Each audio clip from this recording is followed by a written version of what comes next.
Hello, this is Chef John from foodwishes.com with sausage stuffed piquillo peppers. That's right, while the world's top food authorities can't decide on which cuisine is the world's best, we all agree that Spanish cuisine is the sexiest. And while I'm pretty sure this is not authentic Spanish cuisine, these gorgeous stuffed peppers use some of my favorite Spanish ingredients. And as you've heard me say before, that's close enough for YouTube. So let me show you how to put these together, and the first step is to make the stuffing. So let's go ahead and put a skillet on medium-high heat, and we'll go ahead and we'll drizzle in some olive oil. And then to that, we're going to add a little bit of sausage. Raw sausage that I've taken out of the casings. Now, I usually use chorizo for this, but here I had some lamb margay sausage, which I love, and I thought would work beautifully in here. But really, any kind of raw ground sausage meat will work. And we're also going to throw in some chopped green onions, along with a big pinch of salt. And then all we're going to do is take a spoon or a spatula and do two things. We want to brown this meat and break it up into small pieces. Not necessarily in that order, though. So as this comes up to temperature, go ahead and break it up as best you can. And we're going to cook that for, maybe 5 or 6 minutes until the onions turn translucent. And like I said, our meat browns up and we're able to break it up into pretty small pieces. And if you want to leave it a little chunkier, go ahead. But I do like to break it up pretty small. I think it's easier to stuff the peppers that way. So I cook mine until basically it looked like this. Well, forget basically. I cook mine until it looked like this. And at that point, all we're going to do is turn off the heat and let that cool slightly on the stovetop while we make the rest of the filling. And to do that, we're going to throw some cooked rice in a mixing bowl. Repeat, cooked rice. These don't cook long enough to use raw.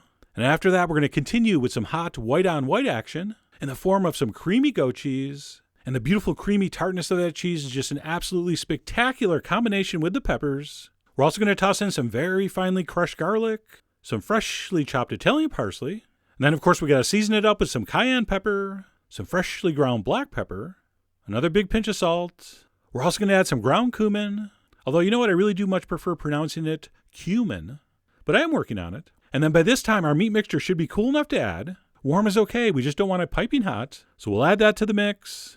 And then at this point, we want to add a little bit of orange zest, but just not any orange, the blood orange. Ooh, check it out. And of course, you could just use regular oranges here. But then you can't tell people there's blood orange in it, which you have to admit is way more interesting sounding.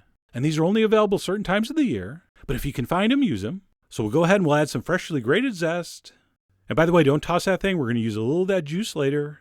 And then we'll finish this filling up by cracking in 1 large egg and mixing it thoroughly. So we're going to get in there with a spoon and mix it very well. By the way, I got an email from someone saying, why do you do those side shots of the stirring? It doesn't add anything, which I will admit is true. So why am I still showing it? Spite. But anyway, we're going to mix that thoroughly. And the only thing else we need is something to stuff, which would be these piquillo peppers. And there they are, glistening in all their glory. Just so beautiful, so visually arresting. And speaking of arresting, you have the right to remain silent about not being able to find these. I'll tell you where to look on the blog, but these are not hard to find.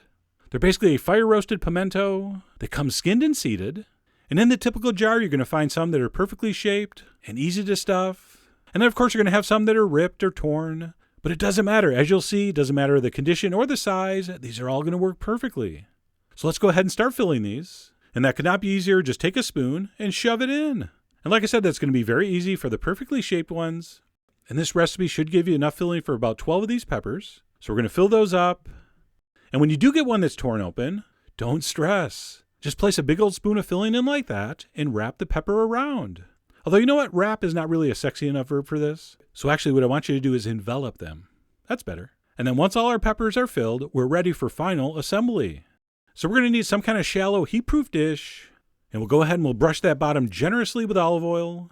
And really any size or shape dish is going to work here as long as it's shallow and just big enough to fit the peppers in one layer. And arrange them any way you want. Although I do kind of like the pointy ends facing out, but unfortunately I can't explain why. It just seems to me to be better baking dish feng shui.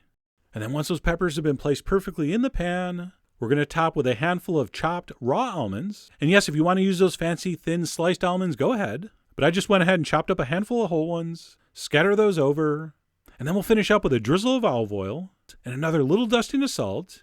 And those beauties are ready for the oven. And at that point, we're going to pop those in the center of a 400-degree oven for about 15 or 20 minutes, or until they look like this. All right, the rice and the sausage were already cooked, so basically we just needed to heat these through.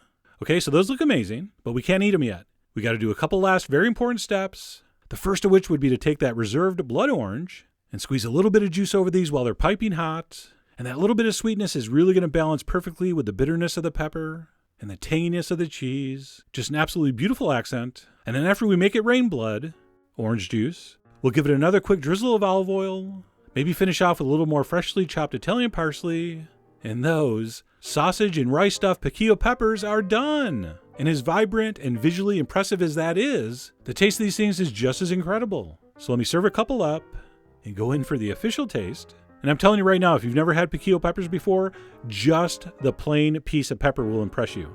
Just such a great, deep, complex, bittersweet flavor. But we're not eating ours alone. When you combine that pepper with that spicy sausage, creamy, tangy goat cheese, garlic, herbs, crunchy almonds, a little bit of sweetness from the blood orange. What else did I forget? Oh, the rice. But that really doesn't add much flavor. That's just more of a bulking agent. But nevertheless, just a truly, truly delicious combination. And something I think you're literally insane if you don't try soon. All right? So head over to foodwishes.com for all the ingredient amounts and more info as usual. And as always, enjoy.